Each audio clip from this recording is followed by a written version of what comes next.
এখানে আমি আচার বানাবার জন্য মূলা একদম ছোট করে কেটেছি, গাজর আর কাঁচা লঙ্কাগুলো একদম ছোট করে কেটেছি এইভাবে।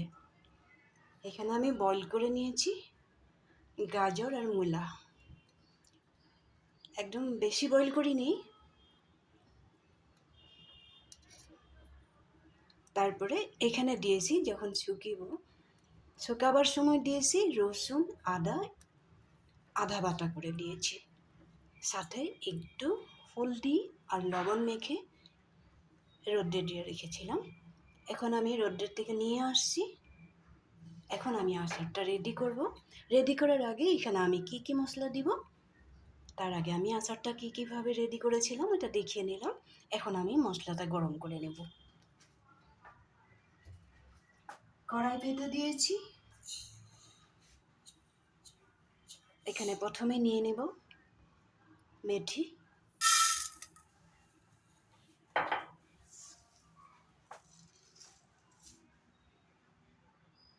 গোটা জিরা আরও একটু দিয়ে দেবো।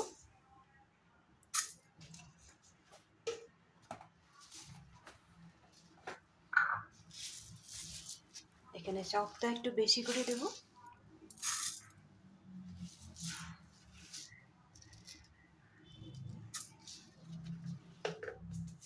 আর এখানে দিয়ে দেব কালো সরষে।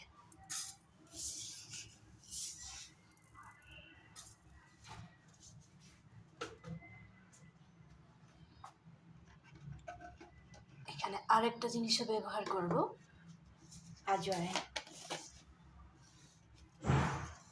একটু আজওয়াইন দিয়ে দিলাম।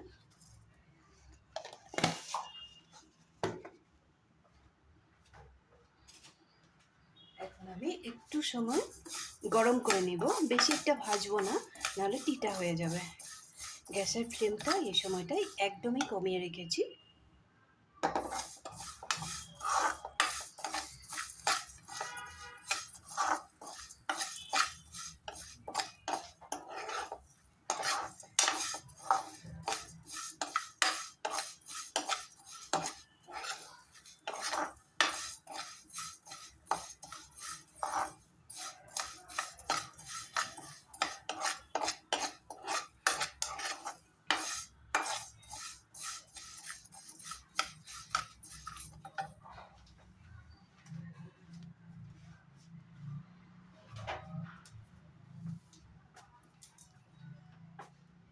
গরম করে নিয়েছি। এখন আমি নামিয়ে ঠান্ডা করে নেব।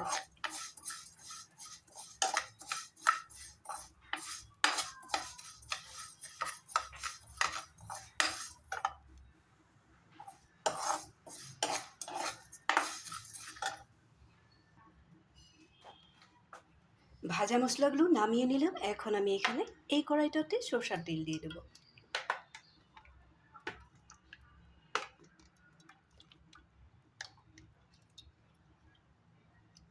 সরষের তেলটা একটু গরম করে নিব। যখন একটু ধোঁয়া বের হবে তখন আমি নামিয়ে রাখবো। এই তেলটা আবার ঠান্ডা করে নেব।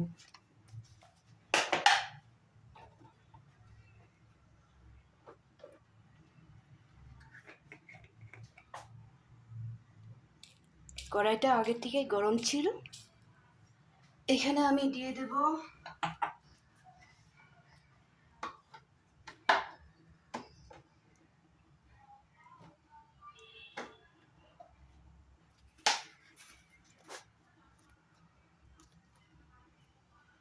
একটু হিং।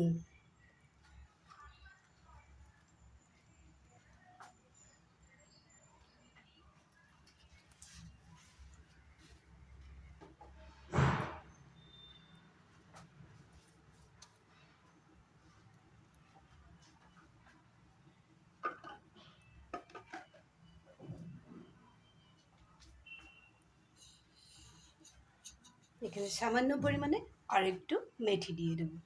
মেথিটা মশলার মধ্যে আগে দিয়েছি, তেলের মধ্যে আর একটু দিয়ে দিলাম, একদম কম পরিমাণে।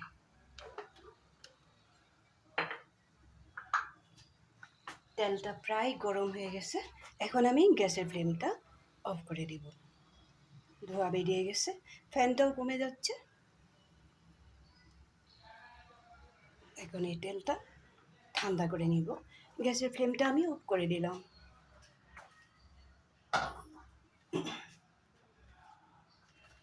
এখন এখানে রেডি করে নেব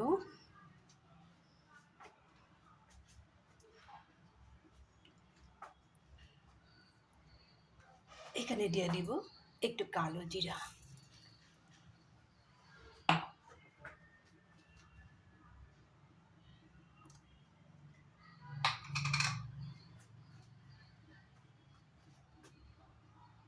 দেব হলদি পাউডার,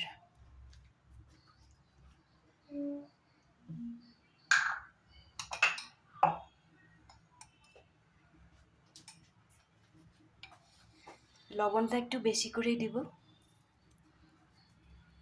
আচারে যত লবণ দিই না কেন কমেই যায়, তো আচারটা বেশি, লবণটা বেশি করে দিয়ে দিলাম, কারণ এখানে মশলা অনেকটাই দেওয়া হবে, লবণটা কমে যেতে পারে।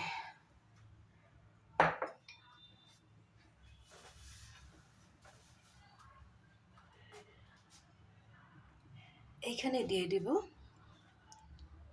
2টা লেবুর রস রেডি করে রেখেছিলাম, এই লেবুর রসটা এখানে দিয়ে দেব।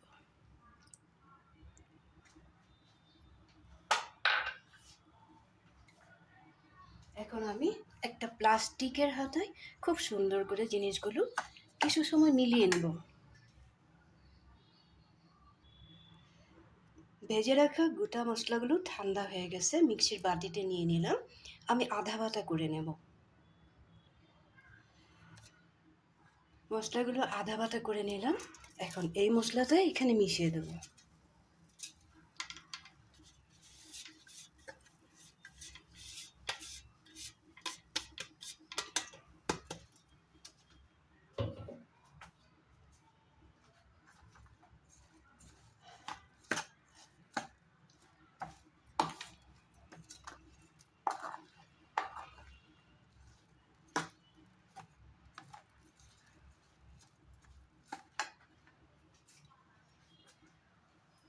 এখন গরম করে রাখা তেলটা ঠান্ডা হয়ে গেছে, এই তেলটার মধ্যে আমি সবগুলো জিনিস একসাথে দিয়ে দেবো।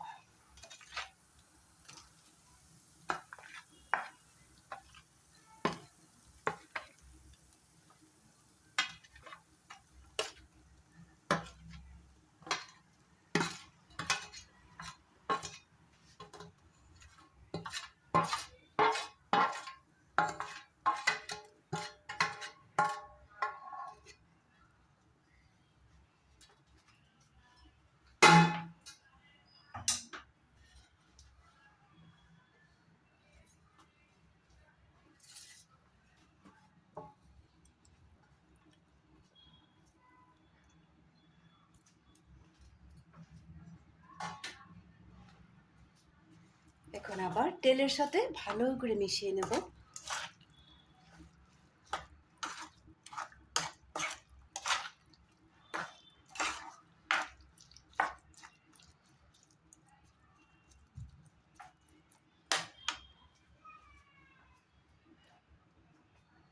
এখন এখানে সামান্য পরিমাণে সাদা ভিনিগার দিয়ে দেব, যাতে আচারটা অনেক দিন রেখে খাওয়া যায়।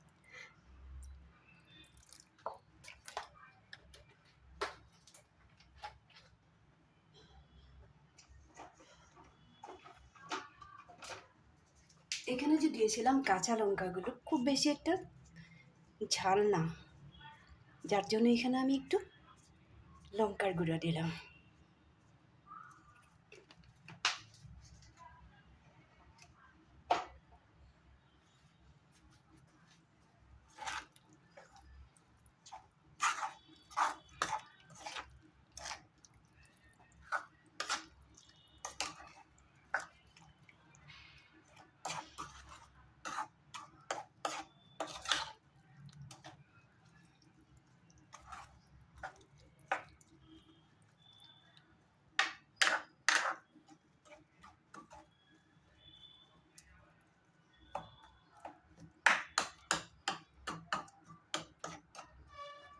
এখন আমি 2-1 মিনিট এইভাবে রেখে একটা কাঁচের বয়ামে ঢেলে রাখবো।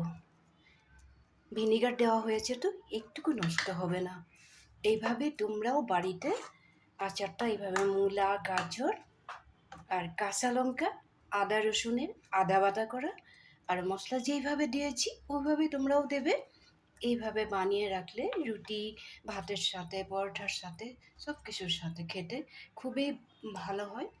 আর বাড়িতে এইভাবে যদি আমরা আচার বানিয়ে রাখি, খেতেও খুব টেস্টি হয়, জিনিসটাও আমরা বুঝতে পারি কিভাবে বানানো হয়। এভাবে বাড়িতে বানিয়ে একদিন খেয়ে দেখো। আমি একটু সময় পরেই কড়াই থেকে তুলে রাখবো কাঁচের বয়ামে, প্লাস্টিকের বয়ামে ভুলেও রাখবে না। আরও আচারটা যখন খেতে বের করবে তখন কিন্তু চামিচ দিয়ে বের করবে, হাত লাগাবে না।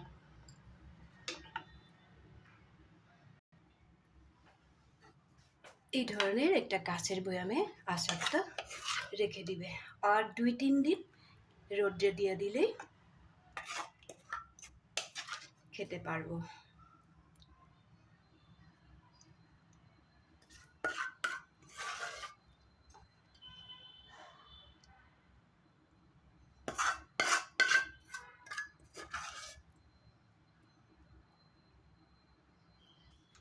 আর রোদ্রে দেওয়ার সময় ঢাকনাটা ভুলেও বন্ধ করে রাখবে না, বটলেই রাখবে কিন্তু ঢাকনাটা হালকা খুলে রাখবে। নাহলে কি হবে, রৌদ্রের তাপ যখন বোতলে পড়বে তখন বোতলের ঢাকনাটা ঘেমে যাবে, ঘেমে গিয়ে ওই জলটা যখন আচারে পড়বে আচারটা তখনও নষ্ট হয়ে যেতে পারে। যার জন্য সবসময় মনে রাখবে রৌদ্রে দেওয়ার সময় আচারের বোতলের ঢাকনাটা খুলে রাখতে লাগে। তোমাদের যদি আচারের রেসিপিটা ভালো লেগে থাকে, মূলা, গাজর, কাঁচা লঙ্কা, আদা বাটা, রসুন বাটা আর যা যা মশলা দিয়েছি তো দেখিয়ে দিলাম, তোমরাও বাড়িতে একবার বানাবে। যদি ভালো লেগে থাকে লাইক শেয়ার তো নিশ্চয়ই করবে। ভালো থাকবে, সুস্থ থাকবে, কমেন্ট করতে ভুলবে না। আরও নতুন নতুন আচার বানাবো তোমাদের সাথে, আমি সবসময় শেয়ার করব। তোমরা ভালো থেকো। তাহলে আজকের জন্য রাখি।